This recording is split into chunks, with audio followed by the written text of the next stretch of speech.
giting-giting. Umalis kami sa campsite ng mga mag-aalas 4 ng umaga. Tapos mga 4:30, nasa Mayos Peak na kami. At dito na nga kami inabutan ng liwanag sa may Eagles Rock. Napakaganda ng buong paligid.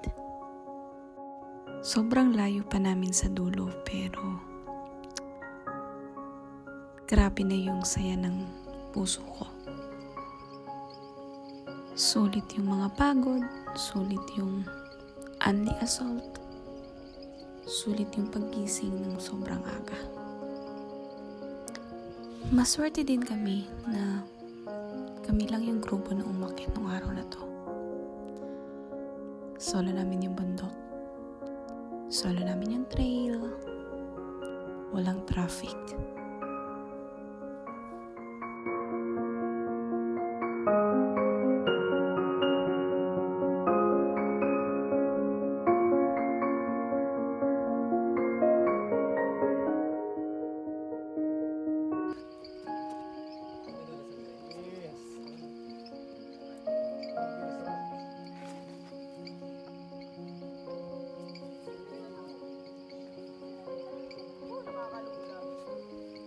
Upo ka lang.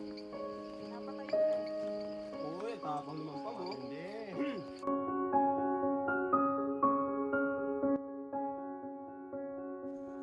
At pagkatapos ngang makapagpicturan dito sa may Eagles Rock, ay nagpatuloy na kami sa aming paglalakad dito sa Knife Edge. Sobrang na-enjoy ko itong mga bato-bato na to kahit mahirap. Kasi hindi mo talaga minsan alam kung saan ka natatapak. Pero nakakatuwa siya. Nakaka-enjoy.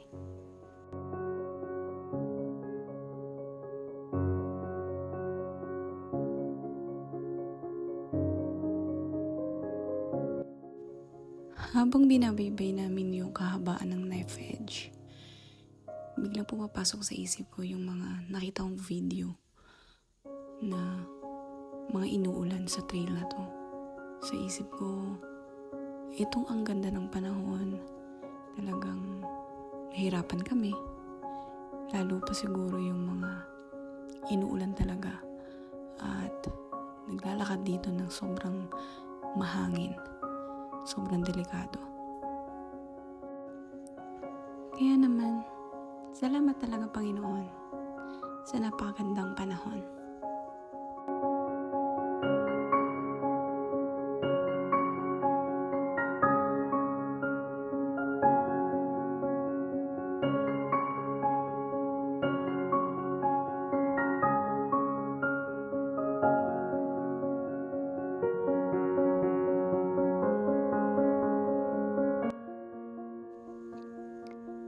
Salamat na rin sa aming guide na si Kuya Rico na siyang taga-video dito sa dulo kasi sa akin mahalaga talaga na may video or picture para may babalikan ako, may makikita akong alaala na nagawa ko, na naakyat ko yung isang bundok.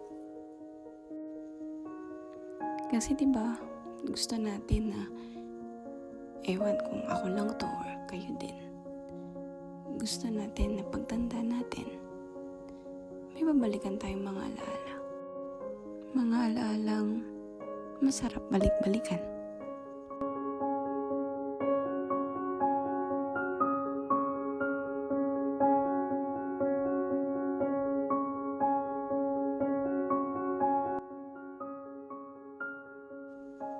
Sa puntong ito ay mag-aalas 8 na ng umaga at tumidilim na yung paligid.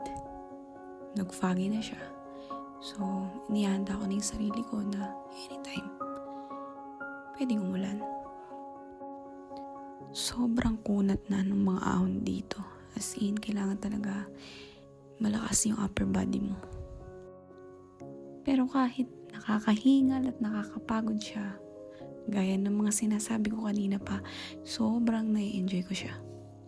Siguro, unggoy ako sa past life. At sa puntong ito ay malapit na nga kami dun sa sikat na Kiss the Wall. Okay. Game.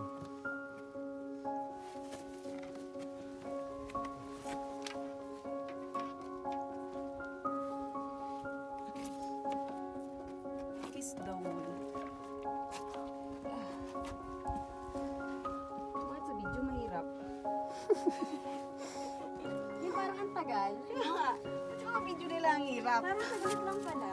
Mas meron pa yun nandun sa babae. Oo. Diba?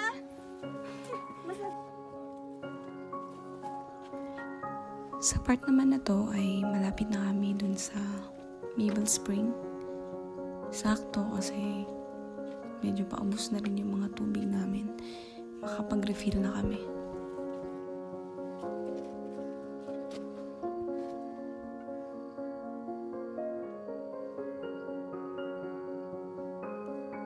Taas ni Valerie. Kapoy na. First major. First major mo yung pangalan.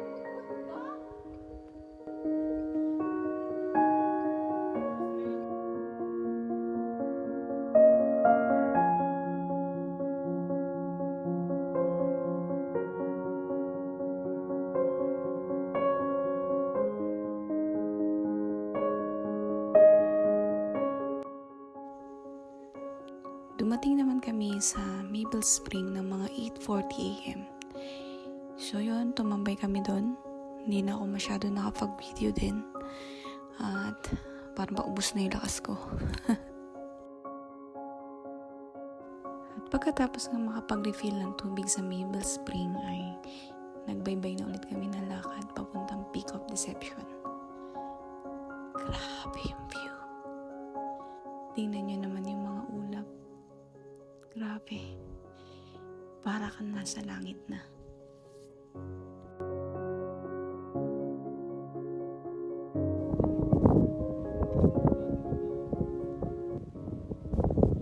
At mga 10:30 ng umaga, nakarating kami ng Peak of Deception.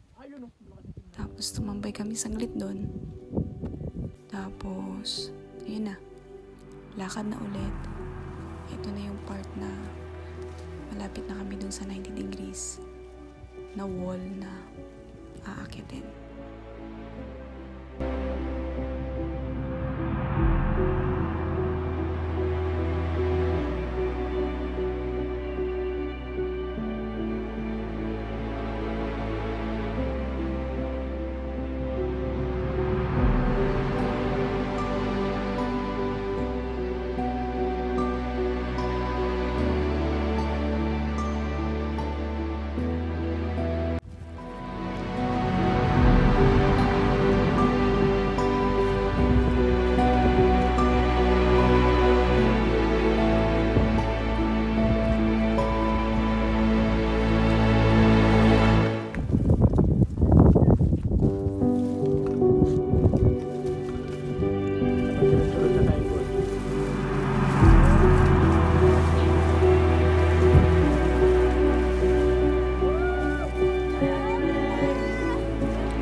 Salamat sa lahat ng mga nakasama. Salamat sa magandang panahon. Salamat sa magandang creation. Salamat sa kabundukan, sa mga ulap. Hanggang sa muling pagpanik. Paalam.